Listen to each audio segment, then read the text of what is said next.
बिस्मिल्लाहिर्रहमानिर्रहीम। अस्सलाम वालेकुम। कैसे हैं आप सब? उम्मीद से खैरियत से होंगे। आज मैं आपके साथ शेयर करूंगी एक बहुत ही ज़बरदस्त और मज़ेदार सी चटनी जो कि हमारे घरों में काफ़ी अरसे से बनती है। तो मैंने सोचा आपके साथ शेयर करूं, और वो है न्याज़बो यानी बेज़े लीफ से बनी हुई। और इसका पौधा बआसानी घरों में लग सकता है। छोटे से गमले में आप लगा लें, उसके बाद देखें इसके जादू जो आपको फ़ायदे पहुँचाएंगे तो आप यकीन नहीं कर पाएंगे। लेकिन सबसे पहले आप अगर चैनल पे नए हैं तो इसको सब्सक्राइब कर लें और साथ बेल आइकन के बटन को ज़रूर दबाएं ताकि आपको नई रेसिपीज़ की नोटिफिकेशन जल्द से जल्द मिल सके।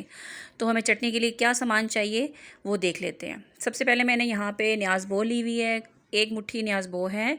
इसके साथ ही एक बड़े साइज़ का टमाटर है मेरे पास। 3 से 4 अदद हरी मिर्चें हैं, अगर तेज़ हैं तो आप कम भी कर सकते हैं। एक मुट्ठी मैंने हरा धनिया लिया हुआ है। आधा कप के करीब इसमें जाएगा जी पुदीना यानी मिंट लीव्स। इसके साथ ही एक मीडियम साइज़ की प्याज और 5 से 6 जवे इसके अंदर शामिल करेंगे हम लहसुन के, और 1 इंच का टुकड़ा आप इसमें अदरक शामिल कर सकते हैं। इसके साथ ही नमक हस्बे ज़ायका इसमें जाएगा और 1 टीस्पून भर के इसमें जाएगा सफ़ेद ज़ीरा। इसके साथ ही फ्लेवर को इन्हांस करने के लिए इसमें डलेगा नींबू का रस जो कि बड़ा ही इसको ख़ास कर देगा चटनी को।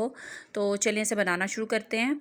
न्याज़बो के फ़ायदे जो हैं उसकी अगर बात करना शुरू करें तो इसका सबसे बड़ा जो फ़ायदा है वो ये कि ये मैदे की तमाम बीमारियों को ख़त्म करता है। अल्सर के पेशेंट इसकी चटनी बना के इस्तेमाल कर सकते हैं खाने के साथ। इसके अलावा मुंह में छाले जिन लोगों के निकलते हैं, ख़राब रहते हैं उनके मसूड़े, तो उनको भी ये बहुत जल्दी रिकवर करता है। इसके साथ ही जिन लोगों का शुगर लेवल बहुत हाई रहता है उसको भी बैलेंस करता है, और शुगर के लिए तो ये समझें कि जलते पे पानी का काम करता है। इस पौधे की जो खुशबू है वही इतनी ज़बरदस्त होती है, अक्सर लोगों के मुंह से स्मेल आ रही होती है, उनके लिए भी बहुत अच्छा है ये।